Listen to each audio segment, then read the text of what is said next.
nos encontramos acá con el doctor Yamatei. Es un gusto tener la entrevista acá con usted.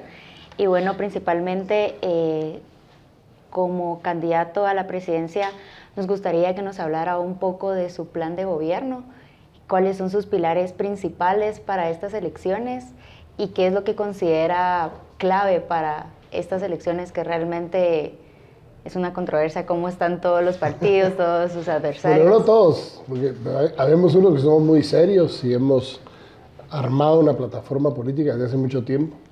De hecho, nosotros tuvimos nuestra asamblea de postulación el 14 de octubre del año pasado, fuimos el primer partido en postular. Iniciamos la inscripción de candidatos el mismo día que se abrió, 10, 15 minutos después de la apertura de la inscripción, iniciamos el proceso. Al día de hoy estamos a punto de llegar al primer lugar en número de candidatos inscritos. Vamos a tener representación, calculamos nosotros, si todo va bien, en más o menos 270 municipios con candidatos propios. Estaremos entre los 2 primeros lugares en partidos con número de candidatos. Tenemos de ahí alianzas con comités cívicos electorales en más o menos unos 15 a 20 municipios más, lo que nos da prácticamente una cobertura casi total. En las últimas semanas sí tuvimos la baja de más o menos 24 candidatos a alcaldes por amenazas. Ya tuvimos un atentado contra Abelardo Mejía el viernes de la semana pasada en Suchitepeques. Bueno, fue en Retaluleu, aunque él es candidato a Suchitepeques, un ataque directo. Bendito sea Dios, ya pasó la parte crítica y pues va a estar listo para las elecciones, primero Dios, porque está ya recuperándose. Se salvó de milagro.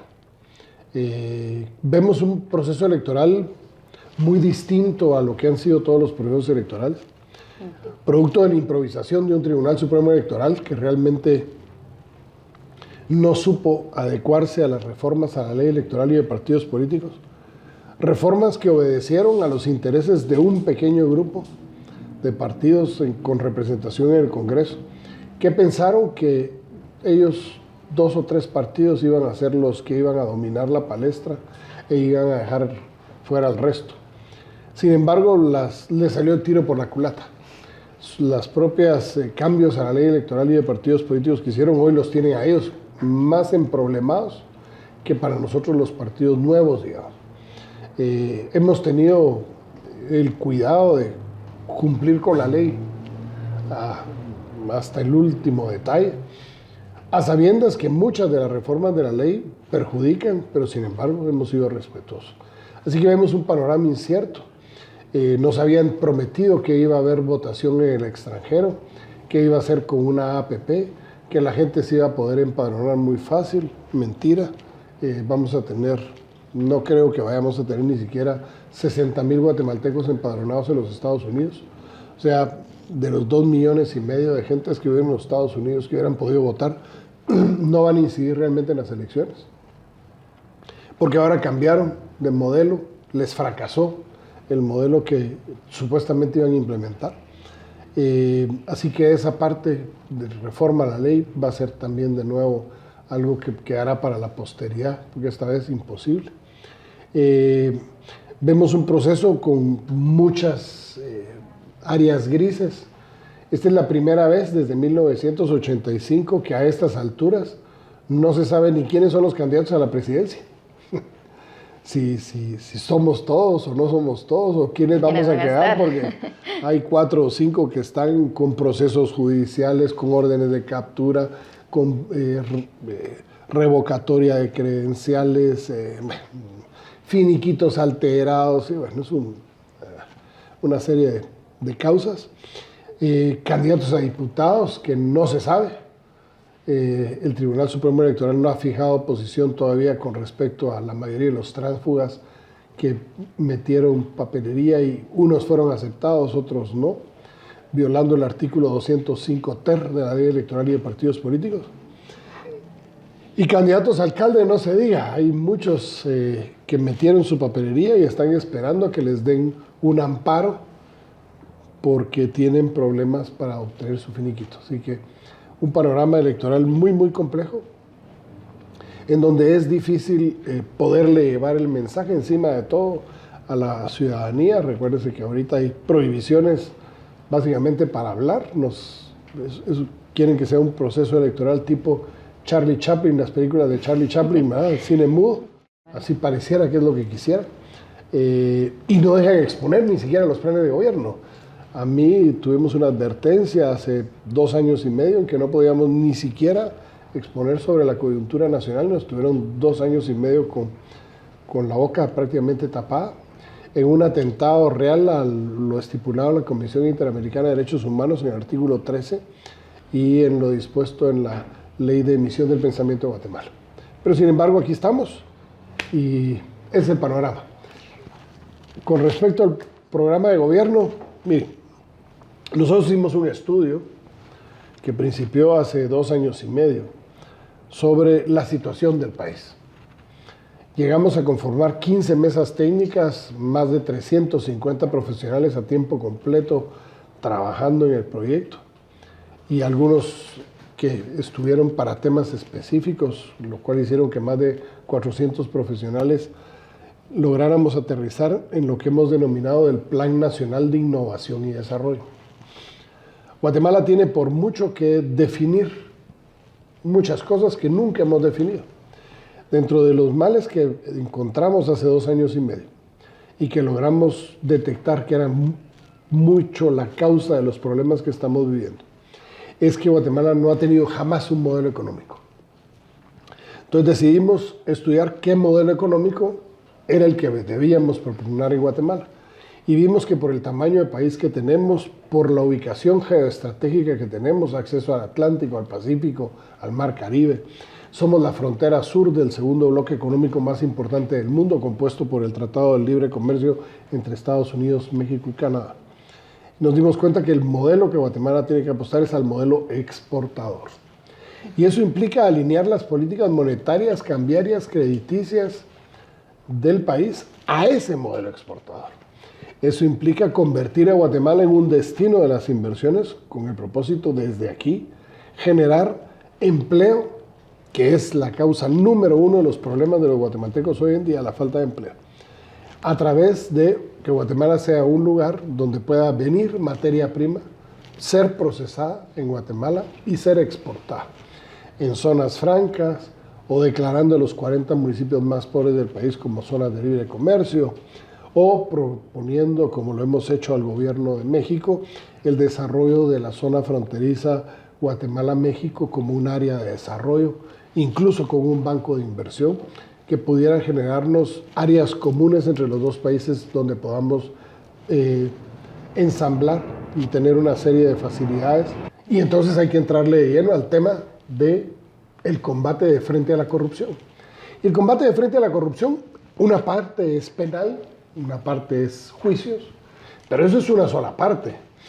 De hecho, uno de los mayores errores que vimos aquí en Guatemala en los procesos penales que hemos visto en el tema de la línea y de todos estos casos de corrupción, ha sido que estuvo bien, metieron a la cárcel un montón de gente que dicen que se robaron un montón de pisto y que están ahí jugándose en los tribunales de justicia, si es cierto o no es cierto.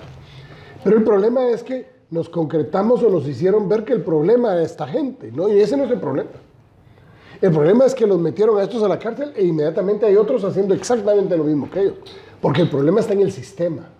Entonces de nada sirve la persecución penal si no hay los correctivos al sistema, porque lo que está mal al final es el sistema. Lo que permite la corrupción es la discrecionalidad absoluta que tienen la mayoría de los funcionarios públicos, que pueden a su sabor y antojo decidir, elegir, priorizar o hacer lo que se les venga en gana.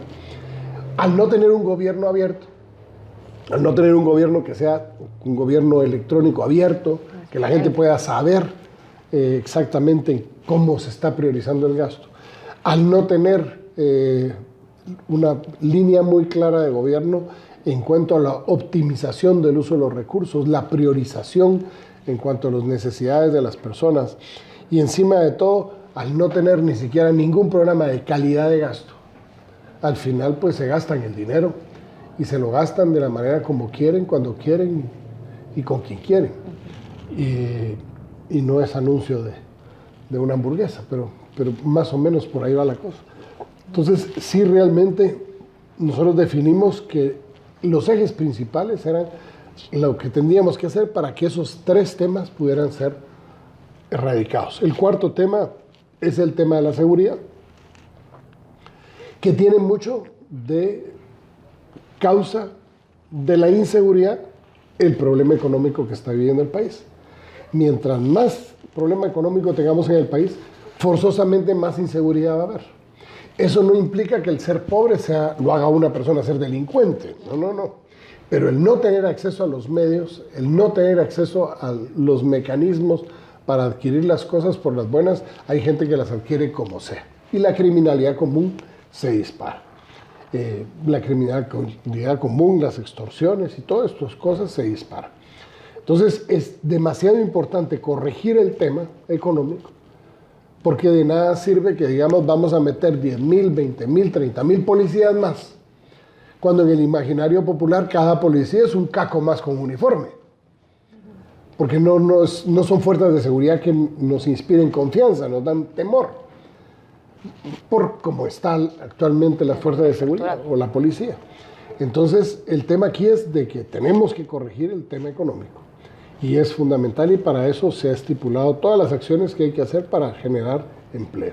Ahí va desarrollo rural, la generación del Fondo de Garantía para el Desarrollo Rural, que son más o menos 2,000 millones de quetzales al año que se van a invertir en los grupos de MIPYMES agrícolas, pequeños productores, a quienes vamos a dar los recursos para que puedan tener programas de riego, de mini riego, que puedan aumentar su productividad y a través de la capacitación y las buenas prácticas agrícolas podamos aumentar las exportaciones, ya sea regional a nivel centroamericano o a nivel mundial.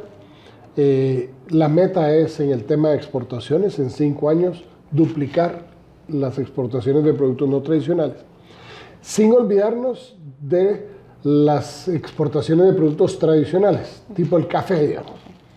El café que ha caído en un descenso terrible, comparado con Honduras, que no tiene ni siquiera un ápice de la calidad de café guatemalteco, está produciendo el doble de café que Guatemala.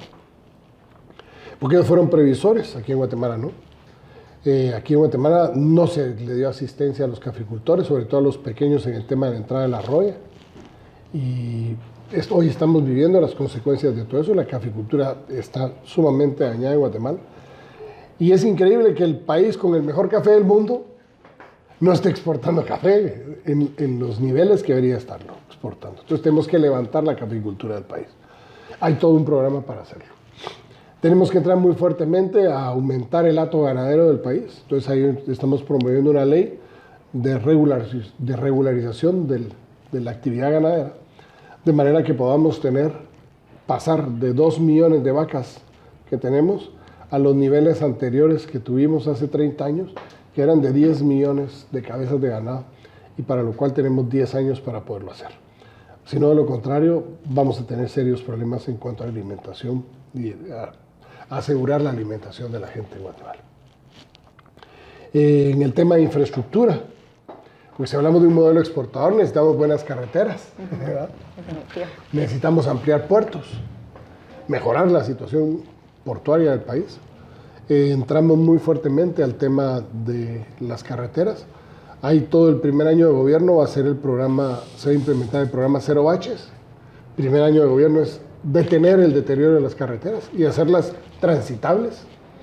El segundo año de gobierno principia ya la ejecución de la renovación de la carpeta en las 5 principales carreteras del país y se inicia la construcción de 3-4 tramos carreteros que son importantes para ir uniendo las principales carreteras y darle un mayor flujo a la movilidad en el país, tratando de evitar que las gentes que van de un puerto a otro tengan que pasar forzosamente por la capital, sino puedan encontrar lugares hacia donde dirigirse y que no tengan que atravesarse todo el país para poder llegar a un puerto, sino que puedan encontrar distintas rutas para poder mejorar la viabilidad. De ahí nos vamos al tema educativo. Si queremos mejorar la situación económica del país en el largo plazo, si queremos ser competitivos, tenemos que apostar a la educación. No hay de otra. En este país ha sido histórico que mientras más pobre se es, menos calidad educativa se tiene. Y ha sido perverso, así ha sido manejado. Y eso no es de ahorita, de la época democrática, esto viene desde casi que el tiempo de la colonia. Mientras más ignorante sea la gente, más fácil manipularla, manejarla, o una laminita, una gorrita, una chucherita, una bolsita de pendejaditas. Con eso se aseguran manipular a la gente. Eso hay que apostar a la educación. Y la educación tiene ciertos problemas, graves problemas. Uno tiene que ver con que el lugar en el que se dan las clases no son los adecuados. El contenido de lo que estamos dando no es el adecuado. El maestro no está capacitado en tecnología porque adolecemos de tecnología. Y encima de todo tenemos graves problemas de improvisación en el tema educativo, en donde le hemos quitado todos los estudiantes, nos hemos concretado a 3 materias. Matemáticas, lenguaje y ciencias, y dejemos de contar. Quitaron ya música, quitaron educación física, ya quitaron, bueno, desde hace ratos el urbanismo o urbanidad y civismo y todo eso, valores, principios, eso es la cola de un burro está allá. Pero resulta que el ser humano necesita una educación integral para poder desarrollar todas sus aptitudes, y nosotros no lo estamos dando.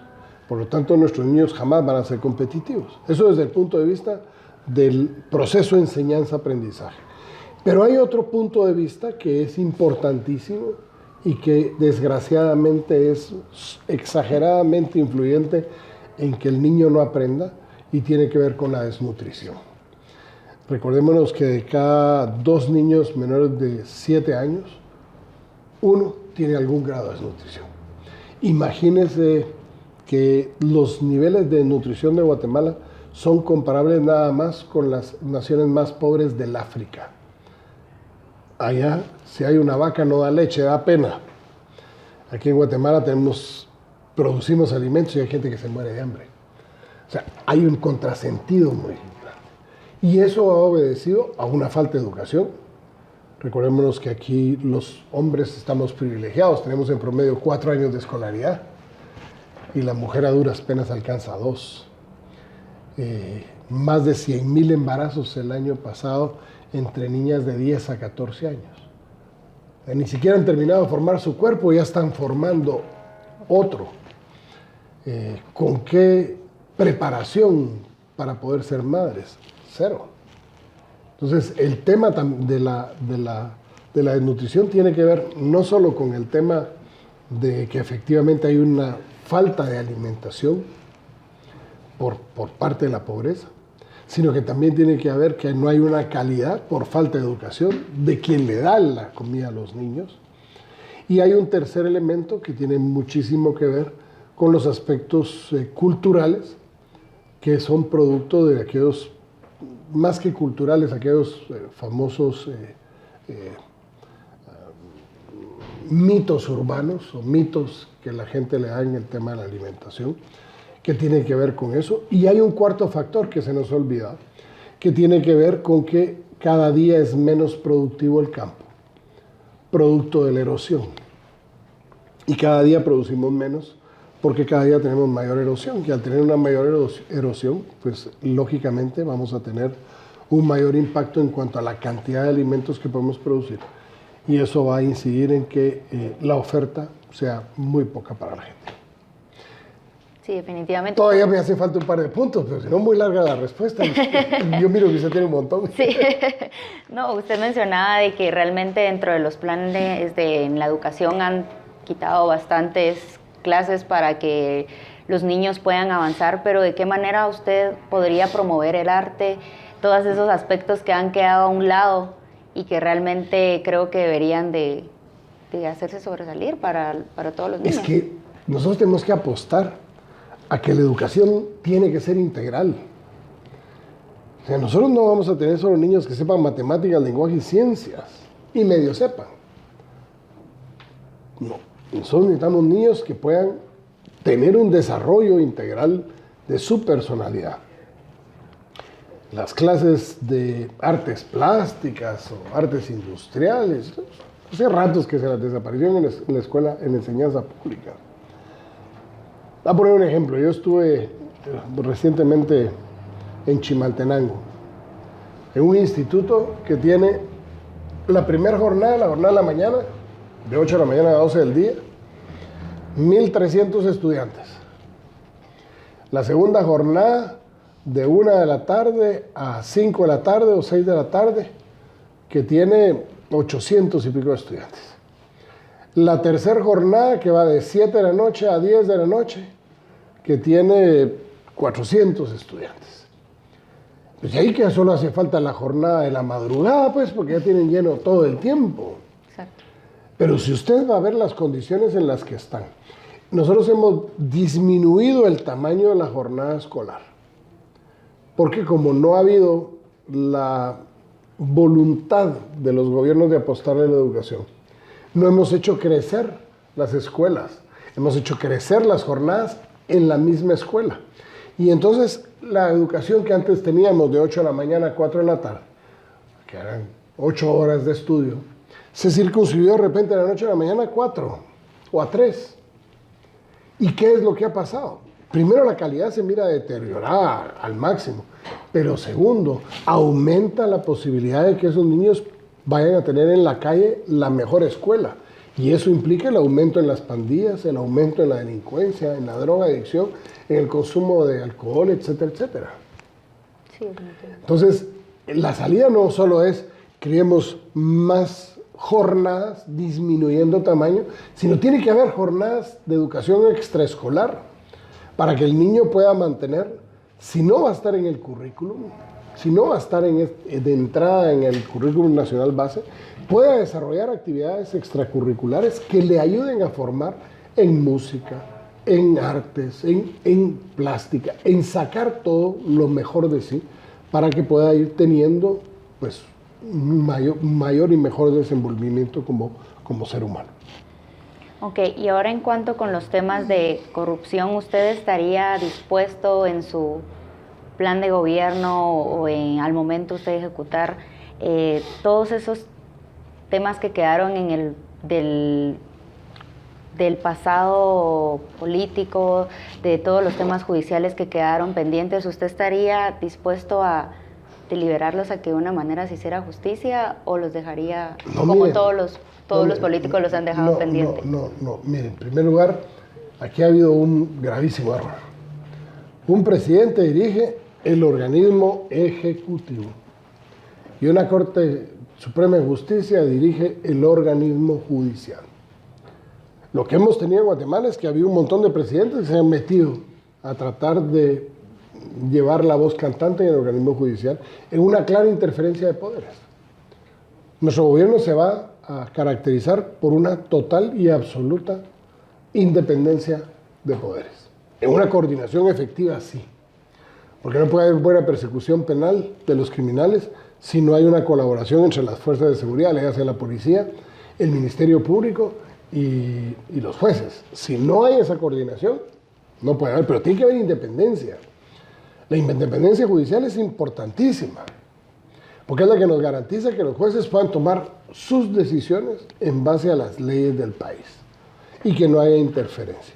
Ahí sí nuestro compromiso es el más absoluto de los respetos a la independencia de poderes. De igual manera vamos a pedir que el Congreso de la República asuma su rol como organismo del Estado en una independencia de poderes que pueda fiscalizar, sí, porque eso está parte de lo que está dentro de sus deberes, pero que no entorpezca las labores, ni mucho menos a través de la fiscalización trate de presionar al gobierno para sacar agua para llevar agua para su molino en corrupción. Tenemos diputados que son constructores, quieren que se va a hacer una carretera y que tiene que ser el diputado tal, que tiene ya la constructora lista, y vemos todo ese tipo de cuestiones que a la larga impiden el buen desenvolvimiento, la transparencia y la honestidad en el uso de los recursos estatales. Nosotros vamos a entrar muy fuerte a eso. Bendito sea Dios, tenemos los pantalones bien puestos para poder liderar el Ejecutivo, respetando las decisiones del organismo judicial. sí vamos a entrarle a corregir el sistema. Okay. Porque de nada me sirve que estén metiendo al bote a un montón si al final lo que estamos teniendo es un sistema que promueve no la transparencia sino la corrupción. Ok, y en cuanto a los empleos, usted hablaba que uno de los temas principales era la exportación. Aparte de todos esos, aparte de la exportación, ¿qué empleos estaría dispuestos a crear para toda la población de Guatemala? Mire, a nosotros no nos conviene que el gobierno siga creando empleos. No nos conviene. Lástima que no tengo un billete de quetzal para explicárselo más gráficamente. Pero mientras más crezca el gobierno, menos inversión social va a haber. Esa no es la salida. Lo que el gobierno tiene que hacer es generar las condiciones para que la inversión se dé. Aquí me están pasando. Ahí lo devuelvo para que miren que no voy a financiar mi campaña con este quetzal. Mire pues, de cada quetzal que Guatemala recibe en calidad de impuestos, tu quetzal en calidad de impuestos, esto es lo que nos cuesta el funcionamiento del Estado de Guatemala. 75 centavos.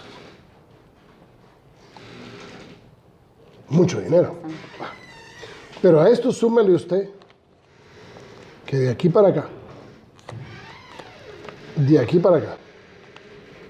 hay 18 centavos que tenemos que pagar de servicio de la deuda. Entonces, ¿cuánto nos queda?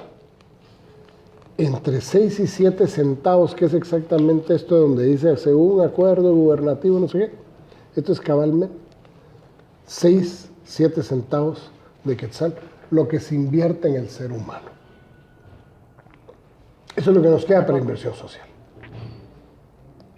Si nosotros seguimos pretendiendo que el Estado siga creciendo y siga produciendo y sea más y más gente la que pague, nos cueste más el funcionamiento, va a llegar un momento en que esto no va a alcanzar para invertir en la gente, sino solo para pagar el funcionamiento del gobierno.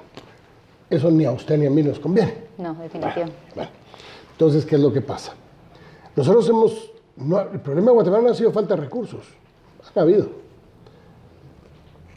¿Sabe usted cuál es la deuda de Guatemala hoy en día? No tiene idea. Bastantes. Un montón más un poquito, dice usted. Todas. 142.500 millones de quetzales. Eso debemos. Imagínense. 142.500 millones de quetzales. Y ya usted se la pregunta ¿dónde está? Porque está en nuevas carreteras. No. ¿Está en mejor seguridad? Tampoco. ¿Está en mejores hospitales? No. ¿Está en mejor educación? Tampoco. ¿Está en desarrollo rural? No. ¿Está en menos nutrición? ¿O en más nutrición? No. ¿Está en menos pobreza? No está. ¿Sabe por qué? La ineficiencia y la corrupción se han llevado todo ese dinero. Pero usted y yo sí tenemos que pagar nuestra parte mientras vivamos. Nuestros impuestos. Con nuestros impuestos, todo ese dinero que han mal invertido en Guatemala. Por eso es que la fórmula tiene que cambiar. Mientras esto no sea esto para funcionamiento y pago de la deuda y esto para inversión en la gente, las condiciones en Guatemala no pueden cambiar diametralmente. Y hacia eso nos tenemos que encaminar en un proceso serio, después de haber definido lo que nosotros hemos definido, esta ruta estratégica que Guatemala tiene que llevar por los próximos 15 años, para poder aterrizar a que esto sea una realidad. Pero hay que principiar ya. Definitivo. ¿Y cuál sería su posición en cuanto al medio ambiente? ¿Cómo cree usted que se está llevando esos temas y cómo los están recuperando? ¿O cree que van de mal en peor? ¿O cuál es su posición? Solo porque es una dama no le pregunto cuántos años tiene usted, pero usted se mira que es patoja igual que yo, así que creo que nos podemos entender bien, pero mire, el 100% de las fuentes de agua de Guatemala, subterráneas y superficiales, está contaminada. La tragedia es que Guatemala está ubicada en la región mesoamericana, que es la región que va desde el istmo de Tehuantepec, en México, hasta el istmo de Darién, en Panamá, digamos que esa es la región mesoamericana. Esta región mesoamericana guarda la sexta parte del agua dulce del mundo.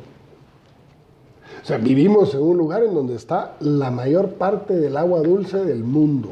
No hay ninguna otra región en el mundo que guarde tanta área, tanta agua dulce como este pedacito. La tragedia es que todo está contaminado en Guatemala, porque hemos convertido a Guatemala en un país que ha destruido el medio ambiente. Hemos convertido a Guatemala en un país que ha sido un basurero.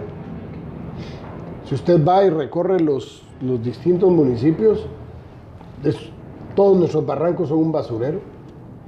Tiene muchísima relación la falta de conciencia ambiental con la falta de educación. Hay una relación muy directa entre ambos temas. Y encima de todo, la falta de la aplicación de una legislación ambiental que en Guatemala es muy buena. Resulta que la legislación ambiental de Guatemala ha sido hasta copiada para otros países, de lo buena que es. La tragedia es que aquí no se aplica. Claro. Aquí todo el mundo hace lo que se le da la gana. Entonces Guatemala está urgido de varias cosas. Primero, necesitamos una ley de aguas, porque tenemos que entrar a proteger, cuidar y preservar nuestro recurso hídrico.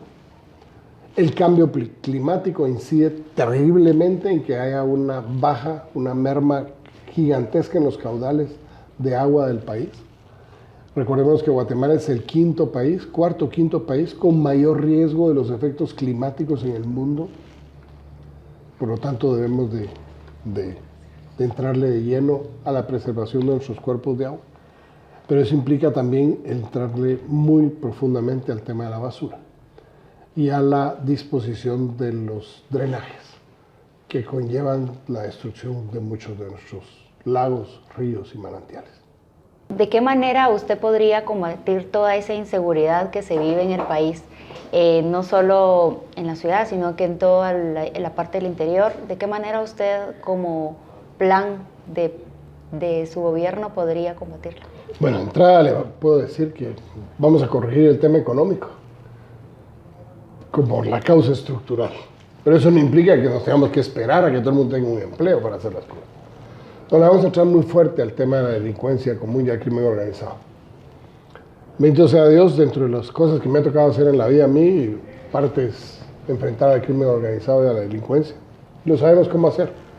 Hemos conformado un grupo de gente que va a hacerse cargo del tema, en el que vamos a hacer que las instituciones funcionen, pero sobre todo nos den confianza y credibilidad. Miren, no puede haber seguridad si no hay justicia, ni puede haber justicia si no hay seguridad. Pero también no puede haber seguridad si no hay confianza. La mayoría de la gente no denuncia porque tiene miedo de denunciar, porque cuando denuncia resulta que lo llaman las personas a las que denunció y dicen: usted acaba de llegar a tal comisaría, presentar la denuncia, o la retira o se las va a dar conmigo. Tenemos que crear un ambiente de confianza y eso implica una depuración profunda de las fuerzas de seguridad. No vamos a escatimar los esfuerzos que sean necesarios para generar ese sentimiento de confianza, porque hay que cambiar de fondo los problemas en la Policía Nacional Civil. Para eso vamos a impulsar cambios a la ley constitutiva de la Policía Nacional Civil, de manera tal que respondan a los intereses de la población. Desde la conformación de la policía, pero sobre todo su profesionalización. Actualmente la Academia de la Policía no funciona para los oficiales. La mayoría de los galones se compran. Muchas comisarías están en manos de personas inexpertas que les han dado un galón ahí como subinspectores, no tienen oficiales, lo que es el equivalente a un sargento, digamos, en el ejército, y eso lo tenemos que corregir. O sea, hay vicios de fondo en el tema de la Policía Nacional. Y mientras no seamos capaces de generar esa confianza y credibilidad, no se va a poder hacer. Pero sí le vamos a entrar muy fuerte al tema del contrabando, al tema de la defraudación, al tema de la persecución penal de la extorsión, de los extorsionistas. Y vamos a impulsar el decreto ley que pedimos en este Congreso y no entendió, que es poner el terrorismo de orden público. O sea, nombrar categoría de terrorista a todo aquel que con armas o mediante ataques armados impida o trate de impedir el que haya un servicio público, transporte, agua, electricidad, cualquiera. Porque sí los tenemos que tratar como terroristas. No son una pandilla de jovencitos, pobrecitos, resentidos sociales, no. Gente que está actuando, produciendo terror, y lo que hay que enfrentarlos es como terroristas. Y deben ser juzgados como terroristas, condenados como terroristas y guardados en cárceles como terroristas. Una de las cosas que vamos a hacer es que vamos a recuperar el país del control de la mano de los criminales. Sí lo vamos a hacer. Para que usted, yo y todo el mundo podamos estar en paz. Algo a lo que tenemos derecho. Definitivo. Y bueno, conocemos que es la cuarta ocasión que usted se postula para la presidencia y me gustaría saber qué es lo principal que a usted lo motiva a de nuevo estar en estas elecciones. Miren, hemos probado de todo. Fíjense que hemos probado gobiernos de civiles, hemos probado gobiernos de militares, hemos probado gobiernos de izquierda, hemos probado gobiernos de derecha. Hemos probado gobiernos teniendo presidentes de animales. Hemos tenido conejo, hemos tenido pollo, hemos tenido gavilán. Hasta una tarántula que no sé qué tenía que hacer metida en el gobierno, resultó metida en el gobierno. Ya probamos payaso también. ¿Sabe que no hemos probado? Un gobierno honesto, un gobierno capaz y un gobierno que tenga los suficientes conocimientos y equipo de gente para desarrollar ese norte que Guatemala requiere para poder salir adelante de los problemas que tenemos. Yo, producto de mi enfermedad, hice un pacto con Dios hace muchos años, en donde yo le dije a Él que si Él me dejaba vivir y detenía mi enfermedad, yo lo iba a hacer para servir. Él ha cumplido y he cumplido. Y yo escogí servir a mi país. Después de ser presidente, voy a seguir sirviendo a mi país. Hasta el último día que Dios me dé vida, voy a seguir sirviendo a mi país. Algunos dicen, pero qué necio 4 veces. No, es que nosotros tenemos la respuesta. Si hubiera sido hace 11 años la elección, muchos de los problemas que hoy tuviéramos no los tendríamos. Pero hace 11 años no permitieron que llegáramos. Se confabularon muchos. Después, hace 7 años me metieron a la cárcel para impedirme que pudiera ser electo presidente. Y lo único que hicieron con eso, con esa injusticia de haberme metido a la cárcel, fue como aquellos que pican. ¿Usted alguna vez ha picado algún hormiguero? Después de picarlo, ¿qué pasa? La hormiga se alborota y sale. Es exactamente lo mismo que hicieron con mis sentimientos por querer luchar por una Guatemala. Lo único que hicieron fue que los alborotaron más. Yo lucho por una Guatemala diferente. Y voy a seguir hasta el último día que Dios me dé vida. Porque yo creo que Guatemala es un país que merece la pena salir del subdesarrollo en el que estamos. Es un país que merece un mejor futuro. Y sobre todo, un país de gente honesta y trabajadora, la mayoría. Porque en este país mi fe es que los buenos somos más. Y que tenemos que salir adelante. Pero necesitamos un liderazgo positivo. No necesitamos un montón de gente aborazada tratando de llegar a los puestos de elección solo para ver cómo resuelven sus problemas personales y el de no sé cuántas generaciones más, sino principiar a tener gente honesta, capaz, decente, trabajadora, que ame a su comunidad y que ame a su país, en todos los niveles de la administración pública. Le hace en las municipalidades, en las gobernaturas, en el Congreso, en la presidencia. Y en eso nos hemos centrado en Vamos. Y por eso seguiremos luchando. Y no vamos a descansar hasta que Dios nos llame. Cuando Dios me llame, después de haber sido presidente seguramente, entonces vamos a descansar ya, pero habremos contribuido al desarrollo de este país al que amamos tanto.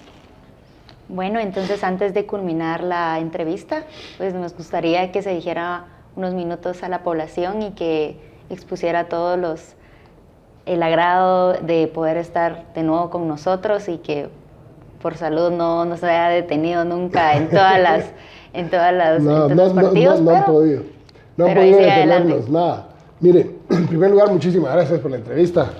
Gracias a ustedes por estarnos oyendo ahí en sus casas. Miren, el 16 de junio, más que una votación, va a ser la decisión sobre el país que queremos.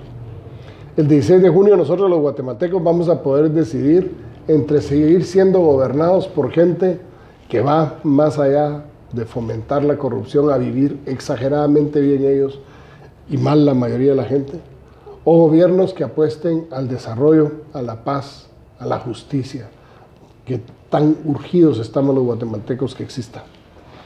Vamos se constituyó como un partido político distinto, como un partido político diferente. Dijimos no más tránsfugas y no tenemos ni un tránsfuga. Dijimos no más diputados a la reelección, no llevamos a ninguno a la reelección. De hecho, nuestros diputados van por primera vez, 158 de 160 van por primera vez a cargo de diputado. Solo 2 tuvieron alguna experiencia en algún momento hace años en el Congreso de la República. Porque de hecho tiene que haber alguien que tenga algún tipo de experiencia al respecto. Y el resto es totalmente nuevo. Vamos es un partido que se creó con valores, principios, ideales y con una motivación de servicio, y eso significa Vamos. La V y la A valores, la M y la O motivación y la S en servir. Este 16 de junio nosotros podemos escoger entre seguir igual o principiar a encontrar esa senda que nos lleve en los próximos años a vivir en mejores condiciones a todos los guatemaltecos. Este 16 de junio usted decide. Usted con su voto decide. Este 16 de junio va a encontrar un cartón de lotería gigantesco en el que va a encontrar más de lo mismo y donde va a encontrar personas que hemos luchado por una Guatemala distinta y que no se nos ha brindado la oportunidad de poderles servir. Si es su voluntad, los vamos a servir y en las próximas elecciones ganaremos las elecciones y podemos dirigir al país y demostrarle que los políticos también podemos ser gente decente. Que Dios les bendiga. Este 16 de junio, vote Vamos.